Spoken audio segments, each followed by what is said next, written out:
Um, they've given me lots of time to answer all of your questions, and I'm really looking forward to that. So, as I mentioned, we're going to start with the background and basics of ESSER. We're going to talk about spending timelines, which is going to be especially important in the next couple of days as we are rapidly approaching the end of September. We're going to talk about allowability, and then we're going to have time for all of those good questions. So let's start with the background and basics of ESSER. And one of the reasons that we like to do this, in addition to the fact that your state folks thought it was a good idea, is that I think it's really helpful when we're thinking about what's allowable under ESSER and how you spend funds to look at the structure of the original law and the context in which it was passed, and then what Congress intended as they were doing it. So the first round of ESSER came from a bill that was passed in March of 2020. This was actually not the first pandemic response bill. There were two that came in February and early March of 2020. One was strictly a public health bill that funded the NIH and the CDC response. One was called the Families First Coronavirus Response Act, or FICRA, and that established some paid leave.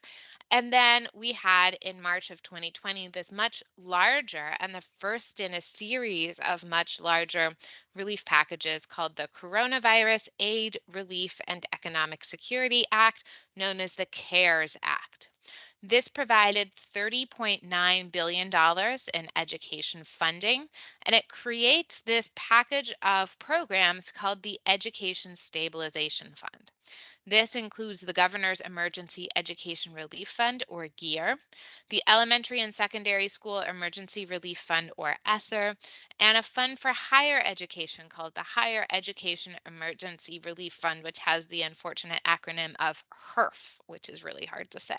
So we're just going to talk today about ESSER and GEER. We're going to focus on ESSER, but one of the things to know about GEER is though it's a state-directed fund, it can be used for much of the same purposes as ESSER. So under the CARES Act, we do have this GEER program, which is about $3 billion. It's allocated to states in proportion by the population of school-age children up to college age, and then the proportion of children in poverty, this is school-age kids, as defined by ESEA. So it's supposed to be directed to districts and institutions of higher education that are most significantly impacted by the pandemic or those deemed essential to providing educational services and childcare. Remember that this was really the first round of pandemic funds. Everyone remembers fondly back when we thought that this was just going to be maybe a couple weeks that everyone would stay home and then things would blow over. So the idea was to provide emergency childcare, to provide educational services, to figure out in those places that had the greatest impact, the most cases, the most significant shutdowns, or potentially the longest shutdowns, what would be needed. And that's one of the reasons that the GEER program is so flexible. Funds under GEER that were provided to LEAs are subject to equitable services. There was also ESSER created under CARES, and that was a little bit less money. It was 13.5 or a little bit more money, 13.5 billion allocated to states by proportion to Title I. States were allowed to reserve 10% of those funds for state level activities, including a 0.5% for administrative costs. And then 90% of the allocation needed to be allocated to districts by their share of Title I. So one of the things that the CARES Act did a shortcut when it comes to allocations. Congress often has a hard time disagreeing or agreeing on who should get more money because everyone um, complains about it. There's always winners and losers. And so if you use the Title I funding and say, okay, we're going to use this shorthand for poverty, which is often used as the shorthand for need, we are going to allocate funding accordingly to states and then to districts. It really gets you past this minutia in the weeds discussion of how you split up funds equitably. So we're following Title I, which means that districts that don't get Title I don't get any ESSER dollars, but it also means that this money is subject to equitable services. So districts had to provide equitable services in proportion to the enrollment of private school students, and how that was calculated you might remember, was the subject of a lawsuit back in 2020. But the general concept of equitable services remains. In December of that year, December of 2020, we realized that we were all going to be doing this remotely for longer than 2 weeks. And so Congress passed a new bill called the Coronavirus Response and Relief Supplemental Appropriations Act. This is known as CRSA or CARISA. The acronym doesn't really lend itself to an easy pronunciation, but you get to pick. And it provides $81.9 billion for education, even more money, mostly allocated through those already established programs. So Congress said, we've already got these programs set up, they've already got allocation methodologies. We're going to push more money into them. Another $40 billion for GEAR, another $54 billion for ESSER, and more money for HERF as well. And we refer to these with this number 2, GEAR 2, ESSER 2, HERF 2, simply because it differentiates the ESSER 1 from ESSER 2. This allows some new allowable uses of funding for ESSER. So they didn't keep exactly the same uses of funds, but they're really similar. And we'll talk in a little bit as we get closer to the allowable uses of funds about what that means. Essentially, the differentiation between these two programs and ARP ESSER is meaningless because of guidance that Ed has come out with. But it provides you with a little bit more flexibility. And Congress said that no new applications are needed if a state or district already had an approved CARES application. One of the things that CRSA did a little bit differently is that allocated funds directly to private schools. So there's no equitable services under GEAR 2 or ESSER 2, the same way there was a requirement to provide those services under GEAR 1 and ESSER 1. Instead, Ed reserved off the top of the Education Stabilization Fund in CRSA 2.75 billion for a new program called Emergency Assistance to Non-Public Schools. This was allocated to states based on their share of low-income children enrolled in non-public schools as determined by the US Department of Education.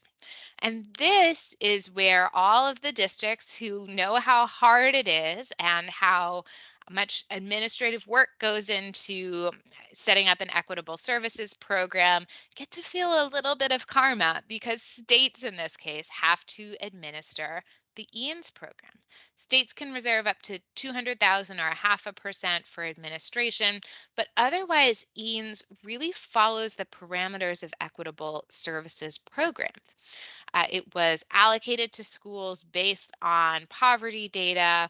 There was a requirement that funds and items remain in the public control and services be offered either directly or through contractors. So the state has to, if they're going to provide laptops, inventory and track those laptops. If they're going to provide services, they have to directly supervise those services and make sure that the contractors are following these rules. They have to make sure that services are secular, neutral, and non-ideological. All of these will sound familiar to anyone who's run an equitable services program. And so in CRSA, this kind of idea of an equitable services obligation moved from the local level to the state level. Why did they do it that way? I have no idea. But I think at this point, there's some general agreement that states are not the place to put this program because schools don't often work with the states, and sometimes the lines of communication aren't established, aren't there already. States are kind of at capacity administratively and had to build out this new administrative system. So I don't think that this is going to be replicated. Fortunately or unfortunately for districts, I think all of the obligations for services to private schools in the foreseeable future are going to be back at the district level. And then in round 3, in March of 2021, Congress passed a new and final stimulus bill, the American Rescue Plan Act, or ARP. It was passed in the Senate in early March and signed by the president, and it went through this special legislative process called reconciliation. Reconciliation is a budget process, and the significant thing, and the reason it's noted on this slide, is that when you pass legislation through reconciliation, you can't make programmatic changes. You can really only fund programs that are already there. And so once again, Congress provided money through existing programs. One of the interesting things that we're doing here, and this is a convention started by the US Department of Education, is that instead of calling this ESSER 3 or GEAR 3, they call this ARP ESSER. And there's $126 billion here for ARP ESSER. There's $2.75 billion for ARP EANS, which would be EANS 2. There's no new standalone GEAR money, but there are some new conditions and requirements that we'll talk about shortly. One of the new things too that Ed does along with just this new acronym is that they require a formal state plan process. And this is all new. So instead of just having states sign a piece of paper that says, yes, we're going to follow all of the requirements of ESSER and GEAR, yes, we're going to do what you would like us to do, instead, states had to come up with this detailed plan. They had to collect plans from districts. And those plans go through a process much like the ESEA plan, where they have to be amended if states and districts want to change things. So instead of kind of throwing money at the wall and hoping it helps, Ed and Congress here tried to be a lot more intentional about the process, about making sure that there was a detailed, thoughtful plan for serving students' needs. And there's some pros and cons there, right? We have a lot more planning to do. It means that we know what we're going to do with the money much earlier in the process. But one of the drawbacks here is that you had to kind of formalize that plan really early, and it takes time to get the plan done.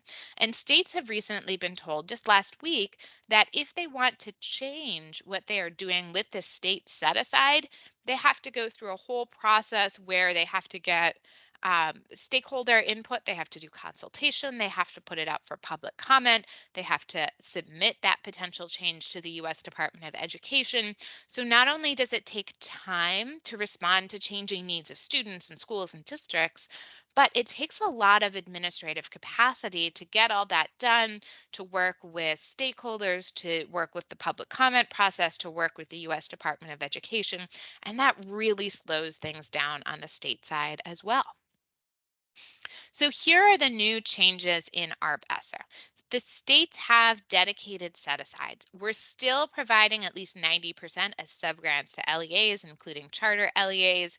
We're providing at least 5% for state-level learning loss mitigation activities, at least 1% for summer programs for academic and social needs that are targeted to ESEA subgroups, to homeless students, to foster children and youth, at least 1% for after school programs targeted to those same groups of students, not more than 0.5% for administrative costs. So instead of having 9.5% for state level activities at the state's discretion, instead we have these really dedicated set asides that are directed at the state level, but that the state has to make some choices on how they want to target those funds and make some really hands-on decisions. Only about 2%, 2.5% is at the state's discretion here, and it's for emergency needs as determined by the state to address issues responding to the coronavirus. These set asides, these new requirements carry over to the district as well. So the district has to reserve at least 20% of its funds for evidence-based learning loss mitigation activities. And these can include after school, summer school, and extended day and year programs. And they must be targeted to ESEA subgroups and students experiencing homelessness, as well as children and youth in foster care. So at least 20% of a district's ARP-ESSER allocation has to go to these targeted learning loss mitigation programs that must be evidence-based as defined in ESEA. What does this mean? What counts as an activity? We have seen a lot of examples of really great programs. We've also seen some really questionable examples. So one of the ones that very clearly fits within this description, the school district where I live has offered summer school 2 years in a row. They offer a 5-week summer program that is intended to serve as kind of an experiential learning program. So instead of just doing math, the students may experience some math concepts by building things, by doing probability with a coin toss. So it's really designed around these: how do you engage students in learning? How do you provide them with some form of childcare? And how do you make sure that they are showing up every day? You make it fun. So that is one example that I think is a really good one. One that I think is a little bit questionable is we saw a district who had requested that the state approve its building of a new gym with its 20% learning loss mitigation. So questionable for two reasons, and we'll see these highlighted as we talk about allowability, right? The first is, how does a gym target learning loss? You might say, well, a gym targets that kind of safe and healthy students activity. Maybe, maybe you could argue that, but the learning loss that we're focused on, clearly the intent in the legislation is going to be those academic subjects, those core subjects like STEM, like math, like reading. So it's going to be really hard to say my students are running faster, so I'm making up for learning loss. The second is, how do you say that building a gym is either after school, summer school, extended day and year when you're clearly going to be using it during the school day? And how can you say that it's targeted to those subgroups when, if you've got a gym, you know everybody's going to use it?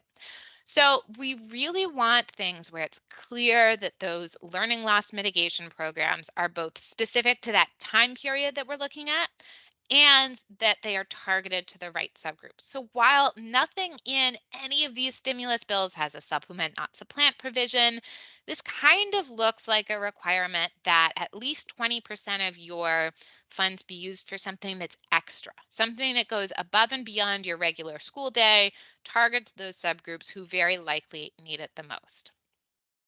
There's also these new maintenance of equity requirements. There's both a state level requirement and there's a district level requirement. So the state cannot reduce funding to a group of districts called high need LEAs in a way that's disproportionate to the statewide average. So if the state reduces funding to districts by 2% statewide, they can't have any LEAs that are high need that see a reduction of more than 2%. It has to be proportionate, if any.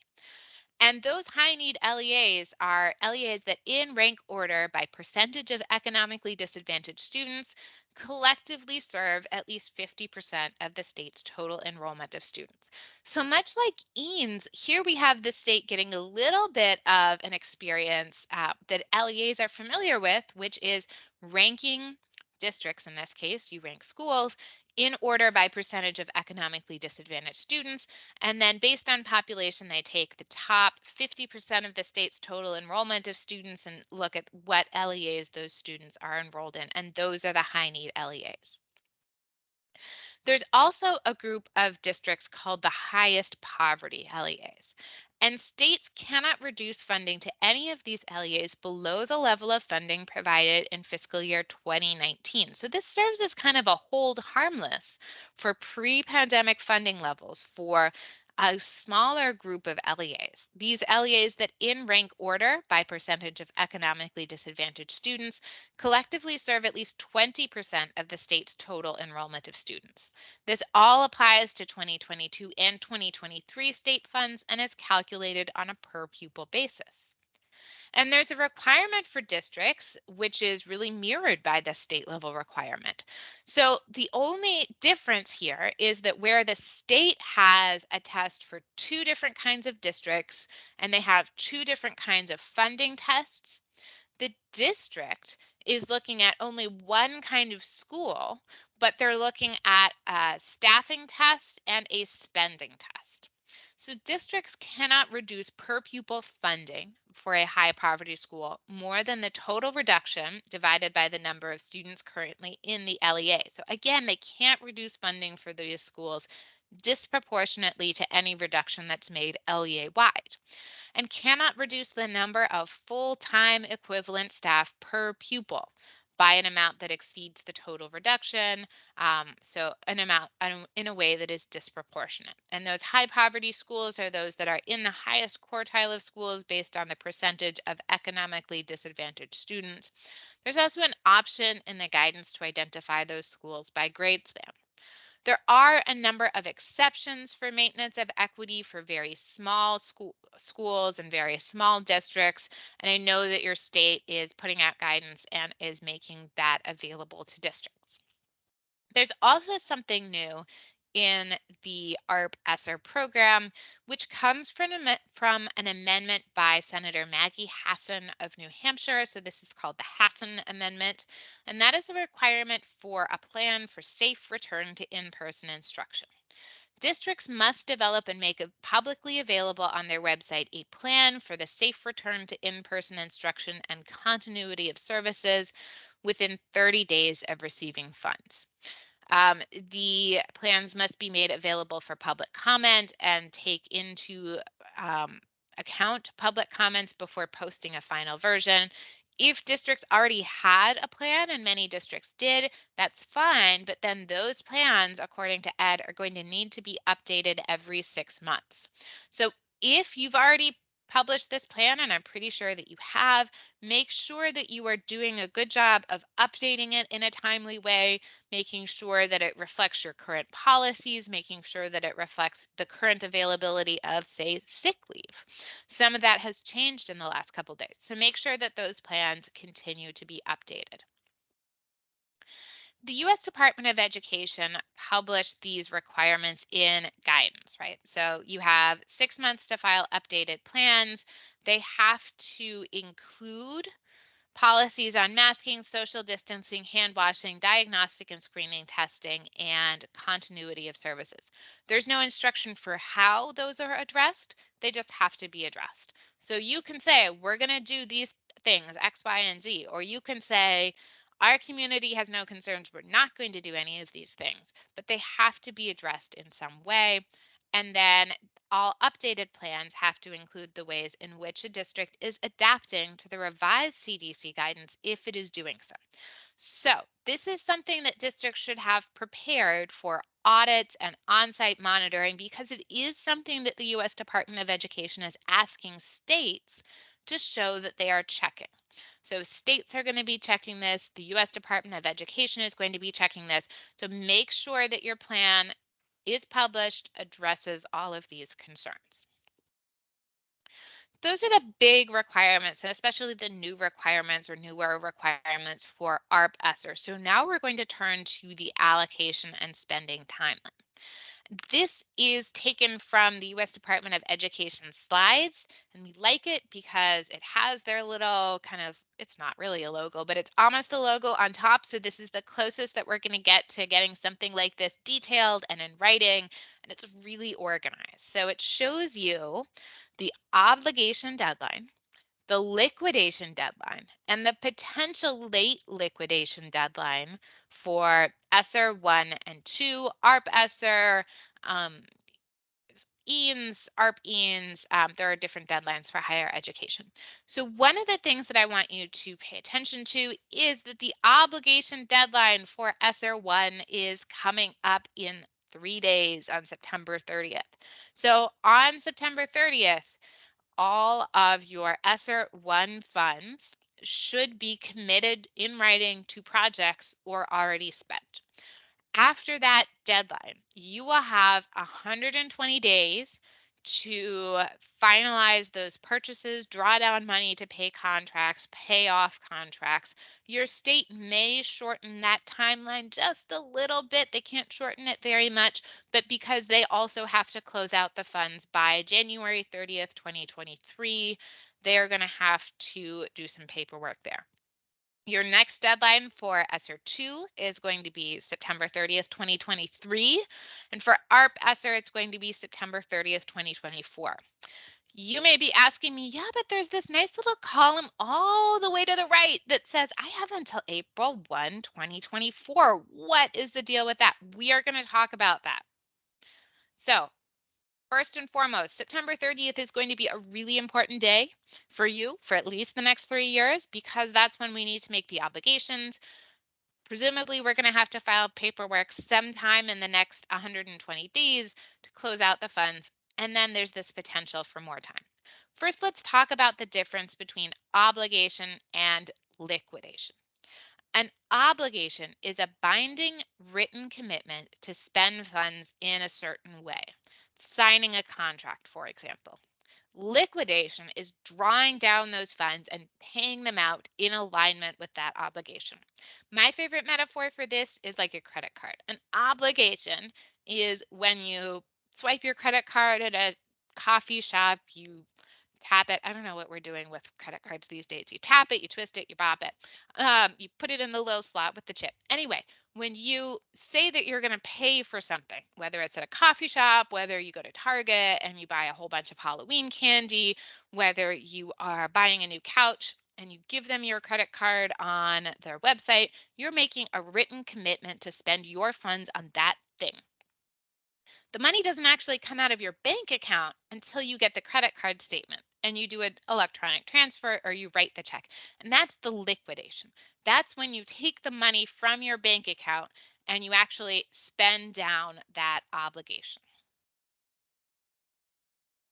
So we saw this little extension in here, this up to 14-month liquidation extension. And that comes from the General Education Program Administrative Regulations. And it allows federal agencies to extend in a standard way a liquidation deadline by 14 months. Agencies have interpreted this in a few ways. One of the really important things to note, though, is we are extremely unlikely to get an extension on the obligation deadline. So those September 30th deadlines, which should be seared in your brain right now, will not change. September 30th is going to remain a very important date, because that is the date which Congress set out in statute as the date until which funds are available. Until September 30th, 2022, until September 30th, 2023, until September 30th, 2024. You're going to remember September 30th forever. The liquidation extension is possible because it's already in EDGAR, it's already in GEPA, it's an accepted practice for extensions of liquidation. The Department of Education said that it would provide guidance this summer on applying for that liquidation extension for up to the first 14 months, so bringing you to April, but saying that that liquidation extension cannot be sought until after the end of the obligation period, until after September 30th. You may note that I have this summer on my slide. I am definitely still writing August on everything, but it is definitely also September 27th. Arguably, by any measure, no longer summer, and Ed has still not given us this guidance. So what is happening here? I don't know. I don't know. They're just late.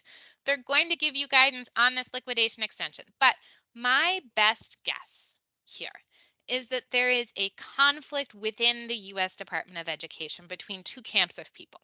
One camp of people recognizes that it is very difficult for you all to spend this much money this quickly on wise purchases that are allocable, that are reasonable, that are necessary, and that respond to student needs, especially because we really just got test scores back a few weeks ago that tell us what those student needs are. So there are some people that want to give you more time, but they also want to be sticklers for those rules. Remember, these are the same people who are making states and districts do state and local plans for ARP ESSER money and want to follow to the letter these existing processes.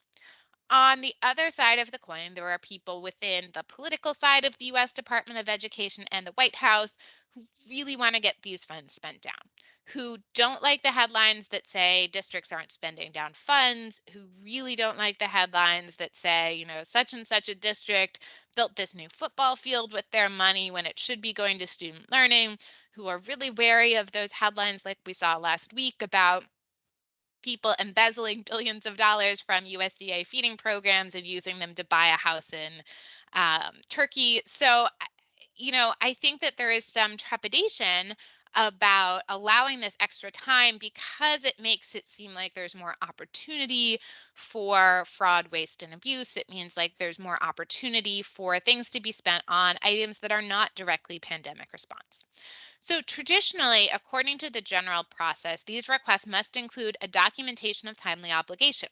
You can't get a liquidation extension if you haven't properly spent your money on things that are necessary, allocable, and reasonable by September 30th. September 30th, this time of 2022.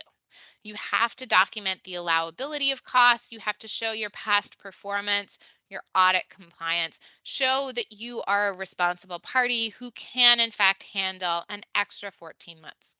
Here's the problem with this. We haven't gotten this guidance yet.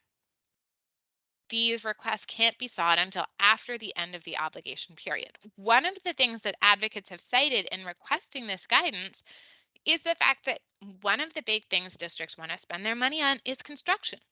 It is really hard for district to commit to spending 15, $20 million on construction when they think they'll probably have money for it, but they're not 100% sure, right? It is hard to make that commitment. And we know that construction contracts are higher in price, that it's harder to get somebody who can follow all of the rules. And we'll talk about what the rules are shortly, that those people are in short supply, that construction supplies are more expensive and harder to get and take a long time.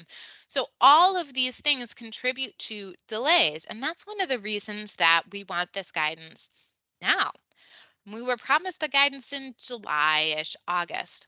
Even if you can't apply until after the end of the obligation period, the idea that you can rely on this is hard to square with the fact that the guidance hasn't even come out yet.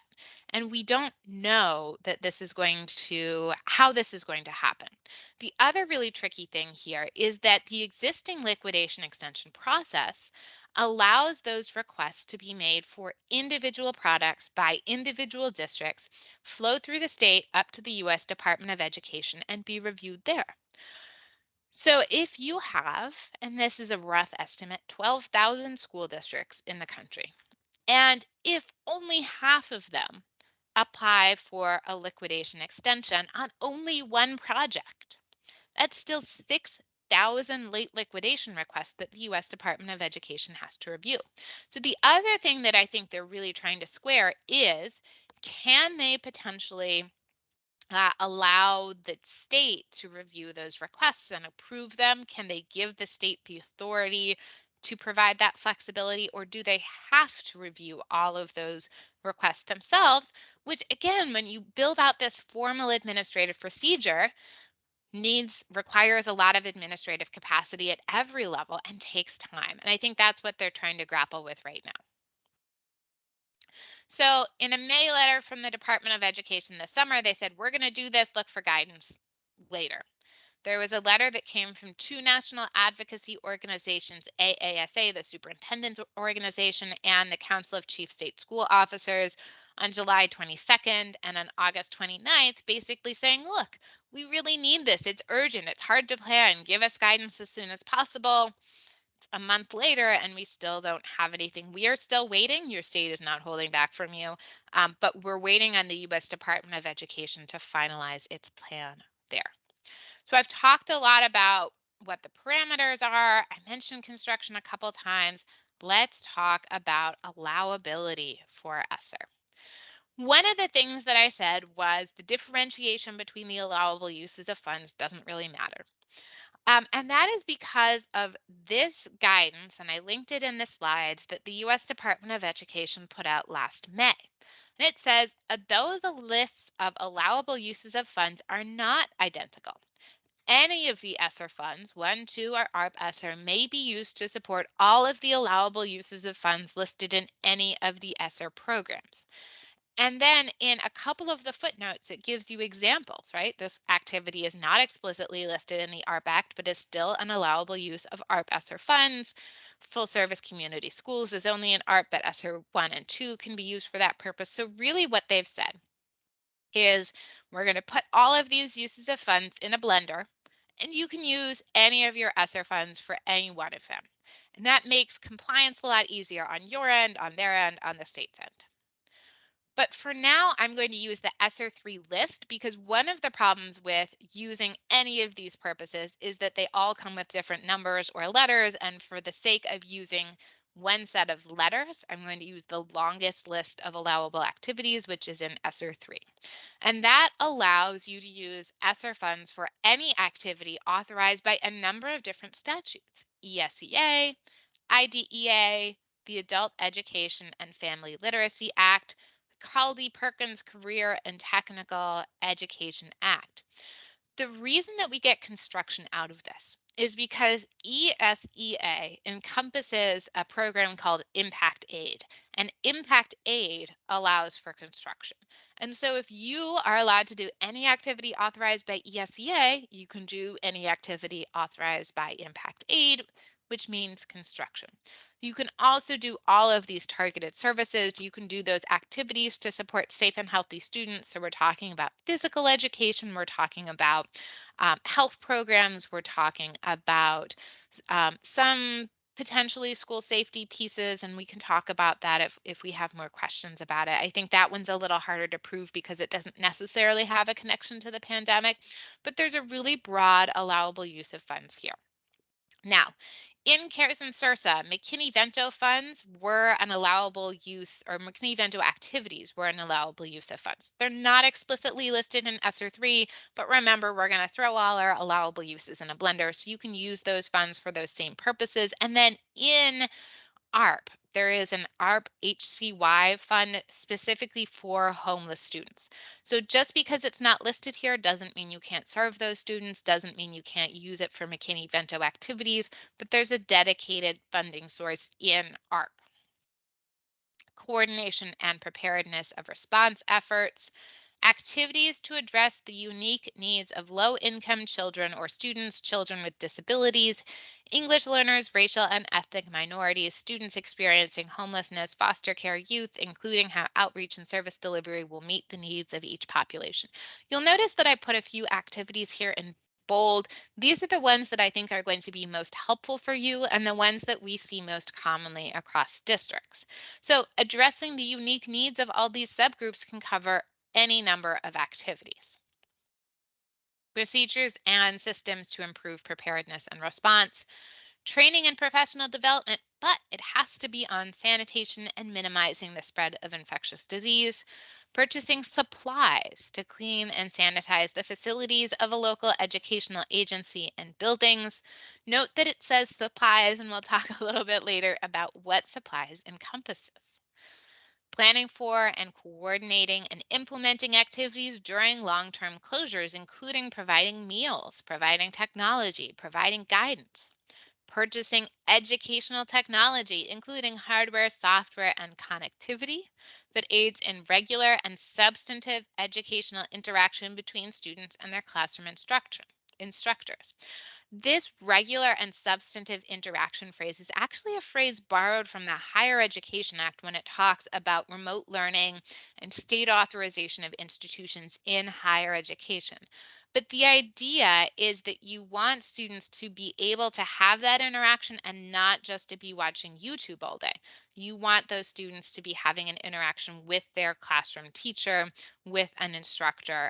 And this includes laptops, it includes subscriptions, software doesn't have to be on a hard drive or downloaded in onto a device. It can be an online resource. Connectivity can include web access. One of the things that we have seen with this that is really cool is putting mobile Wi-Fi connections on school buses. And that does a couple things. The first is that during periods of school closure, whether it's a professional development day, whether it's spring break, you can park that school bus in, say, an apartment building parking lot and provide Wi-Fi to all the students who live there. The second thing is if students in rural areas have a long bus ride, you can put the Wi-Fi on the bus and the students can do their homework on the bus. And so that can really help students who don't have access at home or don't have fast internet access at home, um, make sure that they have that access to do their homework. and don't have that wasted time, especially if they have a long bus ride. But it can also be home internet connections as well, or community-based internet connections. Providing mental health services and support, including through the implementation of evidence-based full-service community schools. Note that it does not say providing mental health services and supports to students. We know that teachers and administrators are struggling. You can provide mental health services and supports where they are needed, right? Planning and implementing activities related to summer learning and supplemental after school, including classroom instruction or online learning, addressing learning loss among students, including all these targeted subgroups by assessments, evidence-based activities to meet their needs, providing information and assistance to parents and families on how they can support students, and tracking student attendance and improving student engagement. School facility repairs and improvements to enable operation of schools to reduce risk of virus transmission and exposure to environmental health hazards. Inspection, testing, maintenance, repair, replacement, and upgrade projects to improve the indoor air quality. These two I've put on the same slide for a reason. They're very common uses of funds in ESSER 3, but also this is where we get all of the idea that we're going to replace our HVAC, we're going to replace our windows, we're going to buy air purifiers. All of that comes from these two purposes here, which really at the bottom line are supposed to improve indoor air quality. That can be through airflow, it can be through air filtration, it can be any one of those things. You could also argue, and I've seen districts argue here, that mold mitigation or other hazard mitigation will improve indoor air quality and will reduce the incidence of asthma or other student health issues. And I think that there is a strong argument that you can do that here, so long as you meet the other requirements in ESSER. Then this last slide, we have strategies in implementing public health protocols. Then we have what at our firm we like to call the catch-all activity, which is other activities that are necessary to maintain the operation of and continuity of services in local educational agencies and continuing to employ existing staff. We have seen this successfully with approval from the U.S. Department of Education interpreted to mean two things primarily, which is bonuses and retention payments and other programs for teachers, and anything that you might not otherwise have the money to do because things are expensive these days. This is a super broad category. Other activities that are necessary to maintain the operation of the LEA is just about anything that you feel like you can make a case for, so long as it is reasonable, necessary, and otherwise allocable. This is a big, broad category. But there's a catch here. When we talk about funds being necessary, reasonable, and allocable means that they have to follow the requirements of the grant. And for ESSER funds, there's a two-piece test here. One is, are they an allowable use of funds under all those listed pieces? And like I said, this is interpreted very broadly. The second prong of this test is it related to the pandemic? All ESSER expenditures have to go to activities that prevent, prepare for, and respond to COVID-19. And this is listed and written out in the Education Stabilization Fund, in the CARES Act, in SRSA, and in ARP. It's also in the ESSER FAQ. So it's going to be really important that this is stated in some way. It's also in the Office of Management and Budget Compliance Supplement, which is the document that auditors and others use to monitor performance at the district level and at the state level. So it is something that is going to be monitored, that's going to be checked. However, there is guidance from the U.S. Department of Education which interprets this in probably the broadest possible way. And that says it can be used for needs arising from or exacerbated by the COVID-19 pandemic, or to emerge stronger post-pandemic, which is to address pre-existing challenges that, if left unaddressed, will impede recovery from the pandemic. This has been interpreted so broadly. The U.S. Department of Education has basically said, as long as you Have a statement that says we are responding to the pandemic because XYZ, students haven't gotten the opportunity to do this. We think it's going to improve student engagement. We think it's going to do X, Y, and Z. It's going to help with mental health. Then it can be justified. So this is really broad, but you have to have it documented. You cannot miss this documentation because that will be a flag for auditors. You have to at least have a nod to the pandemic in your description of a program in the justification. Let's talk about construction because construction is one of the big expenditures that are taking up a lot of this money, especially in ARB-ESSER.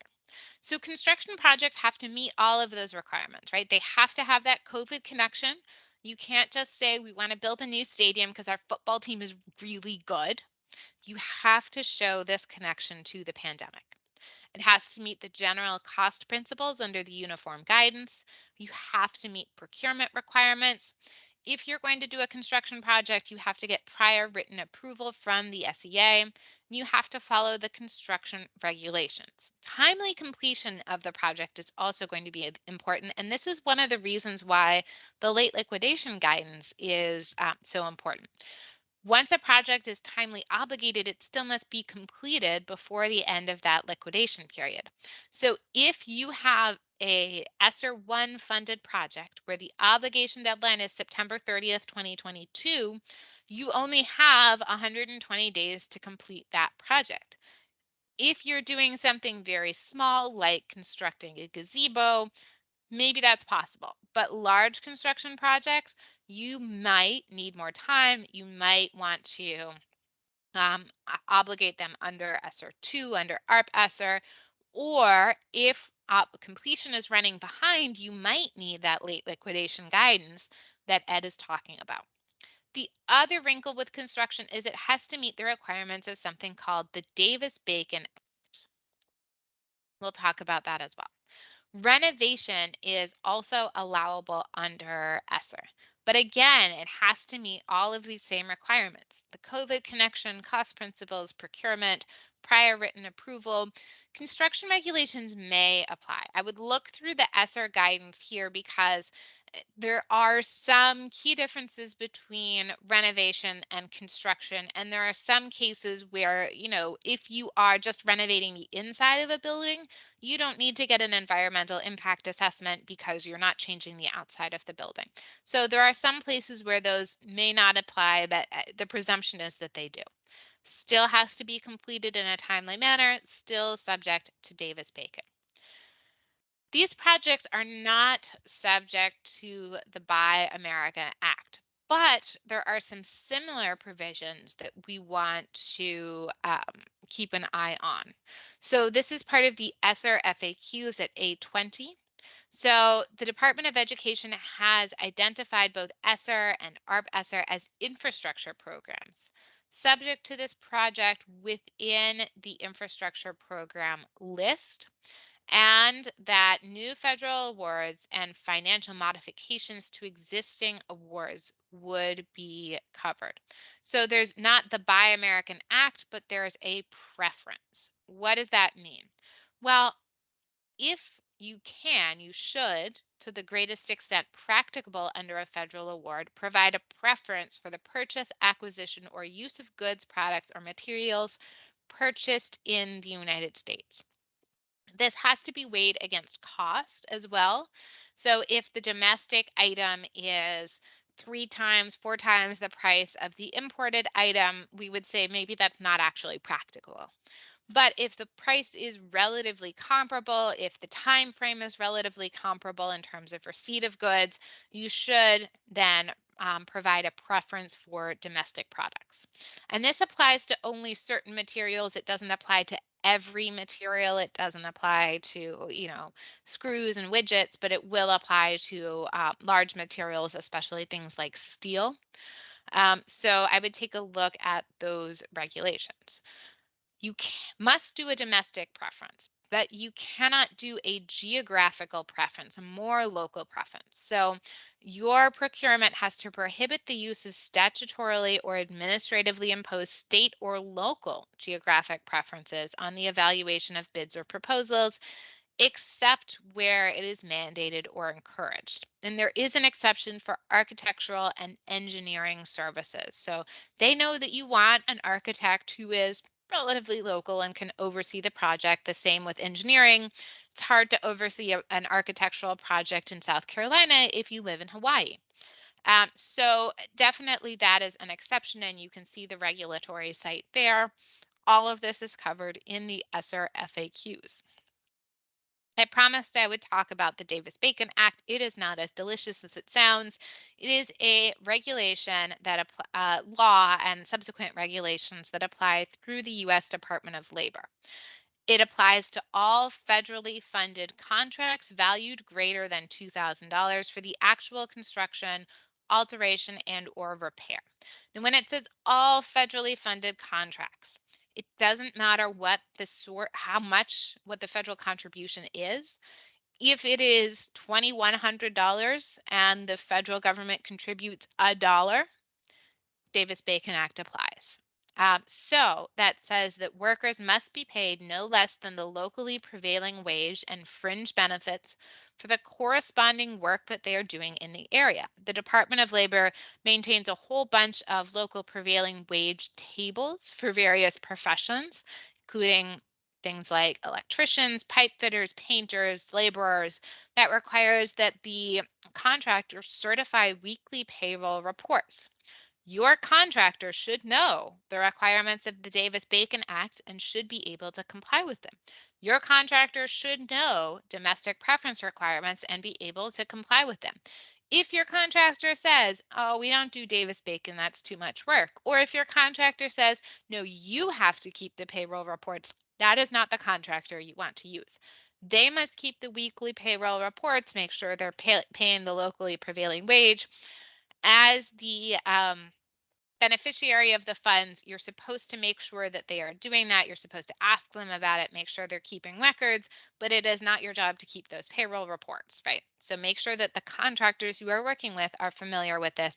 The ones who know how to do it will tell you that. They'll have a lot of expertise in it. Can we sole source out construction and other projects? Maybe. It depends on the applicable regulations. The state can do it if there's flexibility under its state procurement procedures. LEA may determine that its response to the pandemic qualifies as a public exigency or emergency that does not permit the delay that would result from competitive bidding. But be really careful here, because if you are arguing that there's a public exigency or emergency that does not permit the delay that would result from competitive bidding, but say you are obligating those funds a year after they were made available, that's going to be a hard case to make. If you are doing something that is arguably not an emergency, it's going to be a hard case to make. You can argue that certain construction projects are emergent. For example, replacing an HVAC system that conked out over the summer. That's an emergency. You can probably sole source that because it's really important to have that airflow under ESSER. Is it really important to build new bleachers in your football stadium? I think that's a much harder case to make. Renovations and contributions to third-party properties. This is something that we've heard about before with utility lines, with driveways, with traffic lights. People who want to expand their campus or do new construction are asking if they can contribute to city property.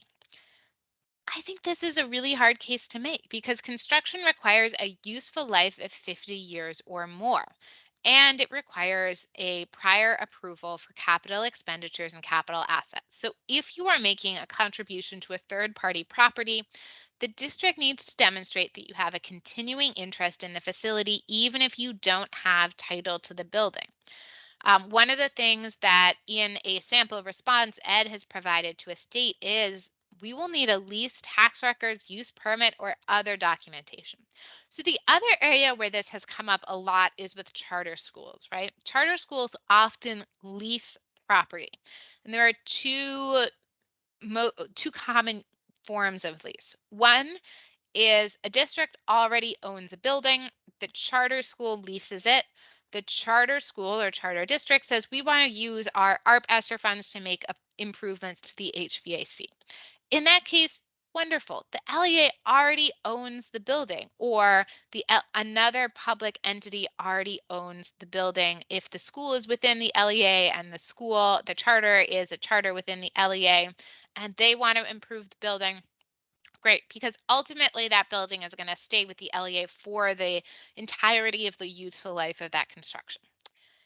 If a charter school leases a building from a third party and the lease is 10 years, that's going to be trickier to demonstrate because you are not going to be able to demonstrate that you have a continuing interest in the facility beyond that 10-year lease. And in fact, a third party, including a privately held company, may be the beneficiary of that construction and renovations for the majority of its useful life. So it really depends on the LEA's interest in the building and how long that extends.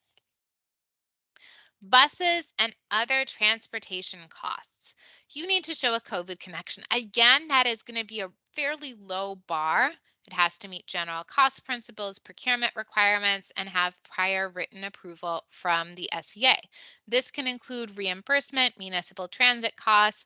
If you're going to buy a bus, a van, other kinds of vehicles, you need to look at lower cost options like rentals or leases. You can, in fact, use these items for that purpose beyond the period of the grant. So say, for example, that you want to buy a new school bus because you want to social distance on a route that's really crowded. You can do that, but once the grant expires, you have to have a plan to continue to use it for that stated purpose for social distancing. You can't just then put that bus into the pool. And if that's the plan, then it's not an allowable cost. Okay. So there has to be a COVID connection and you have to be able to use it down the road. This is one of the reasons that renting or leasing or using municipal transit may actually be better bang for your buck in the long run and might be easier from an administrative point of view. Staff and teacher stipends and bonuses are allowable. Recruitment and relocation bonuses for teachers, overtime, premium pay allowable. You have to have the link to the pandemic, but the link to the pandemic can be we are having a hard time recruiting special education teachers and need to pay them more because the pandemic has caused labor shortages, because we lost a whole bunch of older teachers during the pandemic. It can be we know that teachers have worked a lot of overtime and we want to provide them with bonuses because some of them are teaching remote students and in-person students. That is fine. It has to be pursuant to an established plan. The plan does not have to be established prior to the pandemic. It can be established today and you can start sending the bonuses out tomorrow, so long as it is consistent with applicable collective bargaining agreements. Why do they want you to have an established plan? Because they want you to be able to demonstrate that all similarly situated teachers are provided the same amount of bonus. They want to make sure that there's no allegations of favoritism, that everyone can refer to a policy or a plan and know what everybody else is getting. That would be a best practice even if it wasn't a requirement. And so there's a couple links here to documents that the US Department of Education has put out. These are fact sheets. They're really short. They're 1 to 2 pages each. Um, and what's important here is that there's a box on the right-hand side of each page, and it provides examples of the type of staff that are eligible for bonuses, and it provides examples of the type of bonuses that the US Department of Education is recommending. Having that on hand does not amount to approval, but it says these are things that the Department of Education thinks are okay, and they're not going to question them. So if you are looking for ways to spend money on your staff and teachers, to provide for them. I would start there. It includes everything from bonuses to better benefits to time off to increased pay to things like higher education benefits as well. So it's a pretty comprehensive list. There's also a letter from the Department of Education to Georgia, the state of Georgia, which says it is generally an allowable use of ESSER funds to pay teacher salaries during the pandemic. And they cite that catch all use of funds, that is, other things that are necessary to maintain the operation of the LEA. It's not necessary that the district demonstrates additional expenses from teacher salaries, given that educators are fundamental to the continuity of services in schools. It also says this can include funds to pay teacher and staff salaries to retain current employees and avoid layoffs. Can be used to address educator shortages exacerbated by the pandemic, and not just classroom teachers, right? This includes new counselors, nurses, social workers, other health support staff to help students with their emotional and physical well-being. And it's not dependent on a shortfall in state and local funding. So Ed has essentially said teacher salaries, bonuses, mental health workers, these are things that you can spend money on, and we are not going to ask a lot of questions, very similar to the HVAC repairs or upgrades. Can you spend money on vaccination incentives? Yes. I've given you a site to both the regulations, general regulations, as well as to the ESSER FAQs. It's part of the coordination of preparedness and response efforts and providing principals with the resources necessary to address their needs, which is an allowable use of funds and CARES and SURSA. It's part of developing strategies and implementing public health protocols. And Ed has said in guidance that you can offer these incentives to teachers, staff, students, and community members, people like parents or counselors or volunteers. And this can include the cost of vaccine administration in your expenditures. So not only can you offer gift cards or other incentives to those who come get vaccinated, bonuses to teachers and staff, you can also cover the cost of the vaccine, including the cost to set up a tent or a mobile lab in your parking lot, including the cost for somebody to direct traffic, for nurses to administer the test, for people to staff the event. All of those are allowable uses of funds. And it is not limited to primary vaccination series. It's going to be including any sort of boosters. It will include bivalent boosters. They're approved for adults. Moderna and Pfizer have both submitted requests for approval of bivalent boosters for kids ages 5 and up. So those might be available as early as next month. If you are looking for something to spend money on in the next couple months, this is certainly an option. Can we pay students to attend summer school? This is a question that we've gotten a few times, and the answer is maybe. Um, you can certainly make the justification. There is a piece in the guidance that says ESSER and GEAR funds can be used to supplement the pay provided to students to support training by employers that participate in summer job programs. There's also a piece that says we can use funding for student engagement, right? To increase student engagement. So especially if you are providing experiential learning, if you were saying, for example, we want to mitigate learning loss among high school students so they're ready to apply for college. Those kids who were freshmen in 2020 are now juniors or seniors, if I've done my math right. We really need them to be ready to apply for college. We want to show that their applications are strong. We want them to attend summer school, but we're concerned that students won't attend because these kids are legal to work and many of their parents rely on their income. I think that's an argument, a strong argument, that you can pay students to attend summer school, to say, we're going to mitigate this learning loss. We're going to provide experiential learning. We may be able to supplement pay through a training program, but really we're concerned about student engagement. And I think you could make that case.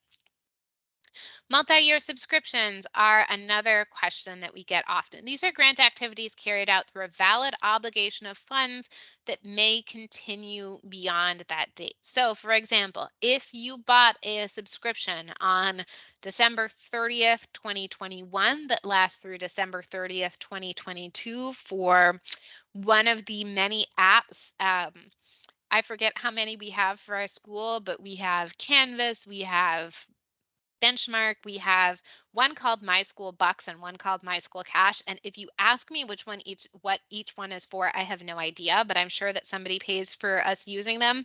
So you have to have this multi-year subscription liquidated within 120 days. So in theory, that means that the subscription must end within the performance period. So I can buy one December 30th, 2021 that lasts through December 30th, 2022 with my ESSER 1 money because that's within the liquidation period. But if I try and buy a 3-year subscription that lasts until December 30th, 2024, that's going to be a harder case to make because it extends so far beyond the performance period.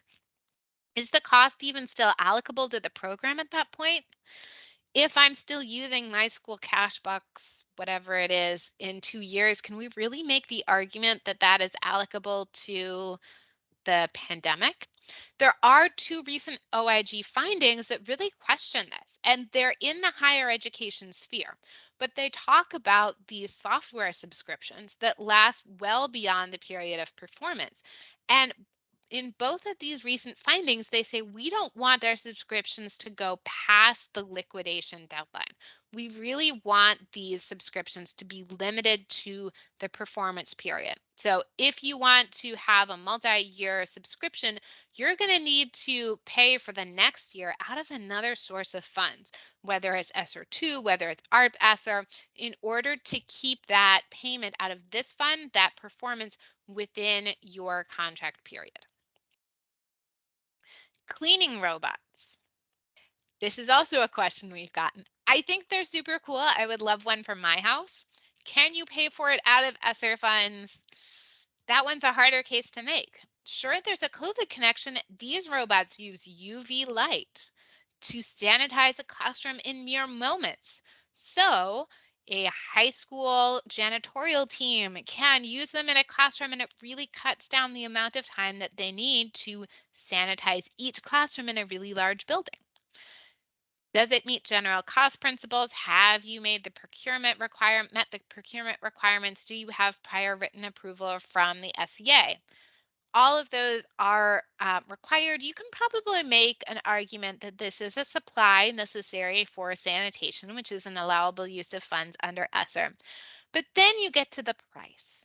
Is this reasonable and necessary? Because floor cleaning robots, these are not the Roomba that you have at home, right? These are nice sanitizing, mopping floor cleaner machines are $2,000 to $10,000 each. That's a lot of money. And these UV light robots that are in this picture, they're $15,000 to $20,000 each.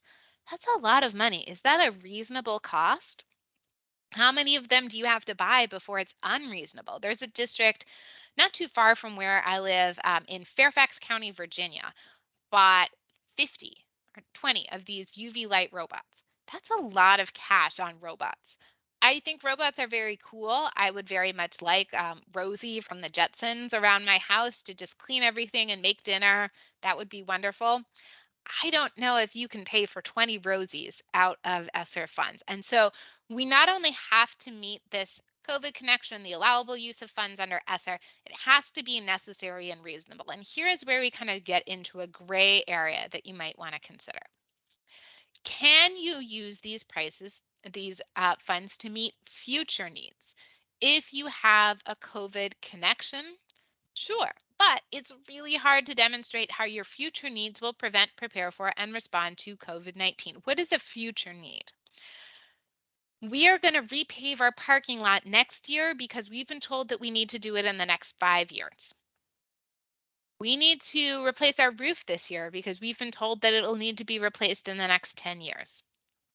How does it prevent, prepare for, and respond to COVID-19 if you know that that's something you're going to need and it's regular routine maintenance?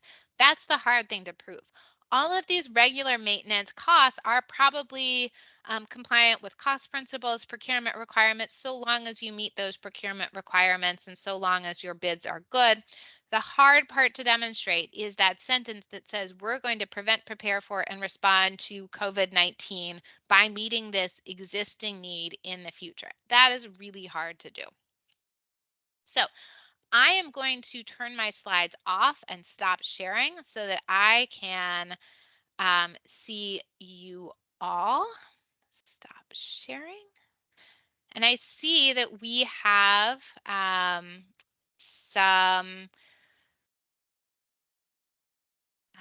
questions in the chat. So I'm going to start with those. If people have more questions, please enter them in the chat. We've got about 15 minutes, I believe, to answer those, and I am happy to take them. The first one is from Vanessa. She says, with the CARES funds or ESSER 1 allocated as state stabilization funds, will there be any significant monitoring differences? We know these funds expire September 30th. Good, that number is seared in your brain. However, their monitoring period is longer. So there's a couple different sources of funds here. There's CARES Act, which is Education Stabilization Funds. And then there's a fund that goes through the Department of Treasury, which is the state and local SLFRF.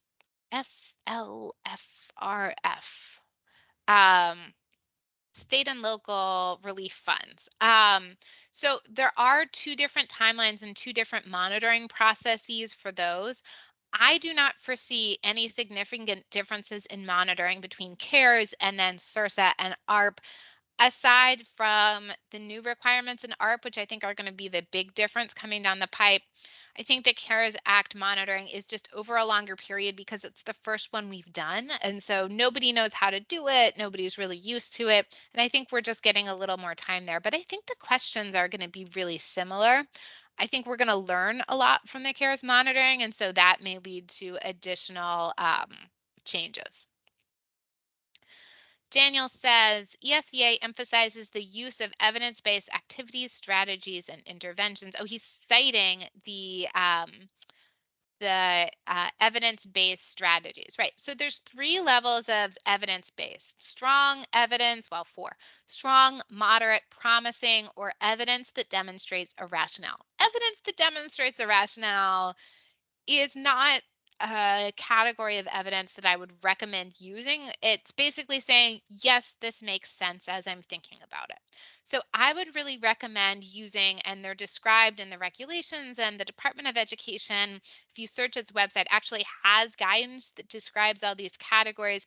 I would recommend using strong, moderate, or promising evidence to support your strategies.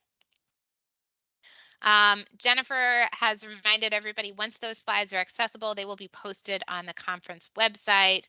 Claudia is asking when recordings will be available. I'm sure they will be available soon, but I have no control over that. I know that your state folks will do that shortly.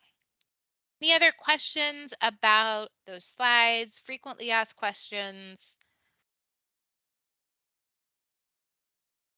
Fun expenditures, unfun expenditures. Are we able to purchase subscriptions through January 30th, 2025 for ESSER 3? So I know I've stopped sharing my slides, but I just want to pull up the chart.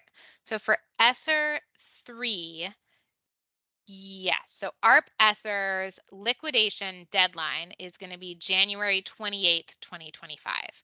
So can you shorten that by 2 days?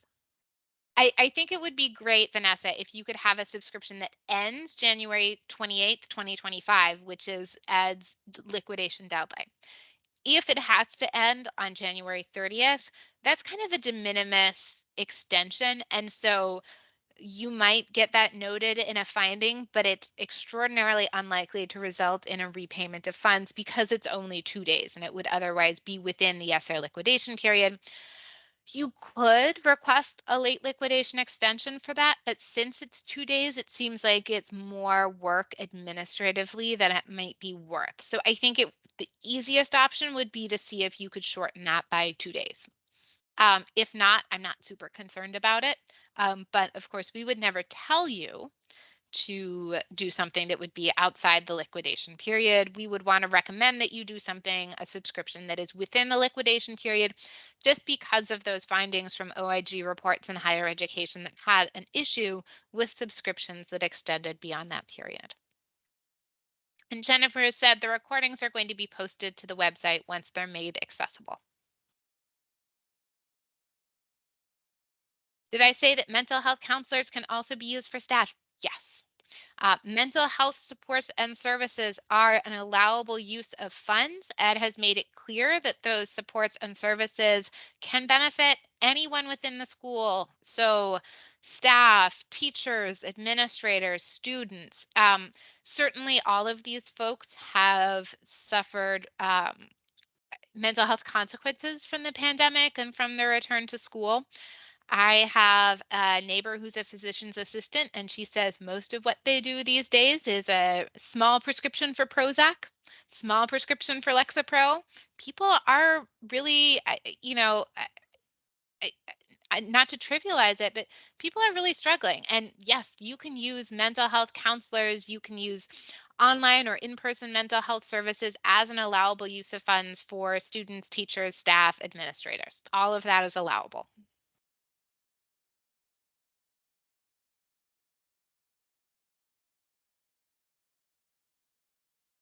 Anybody else?